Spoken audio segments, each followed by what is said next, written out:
اتنا عقیدے کی بنیادیں پختہ ہو جائیں، کوئی پاکٹ مار شکیل بن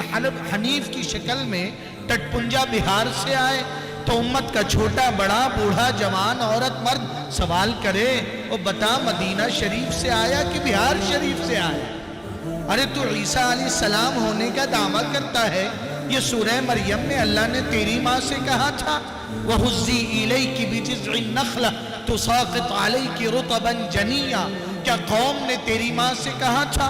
یا زکریا علیہ السلام کا سوال جو تھا یا مریم اَنَّا لَكِ هَذَا قالت هو من عند اللہ، اور پھر جب اللہ کے حکم سے روح اللہ کلمت اللہ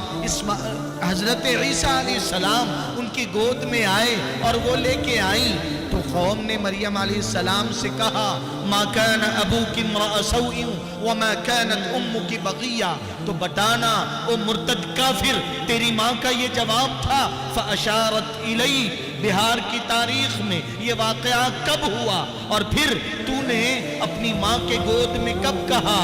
انی عبداللہ آتانی الکتاب وجعلنی؟ تو یہ چاہا جا رہا ہے مکتب کی تعلیم سے کہ امت کے فرد فرد کا عقیدہ مضبوط، دعوت کی مبارک محنت سے اور اللہ والوں کی صحبت، علماء کرام کے بیانات سے، اور پھر عبادات میں ہماری مسجدیں آباد، قرآن کے صفحات تلاوت کے نقشوں سے منور، اور ہمارا گھر اللہ کے ذکر سنتوں کے اہتمام سے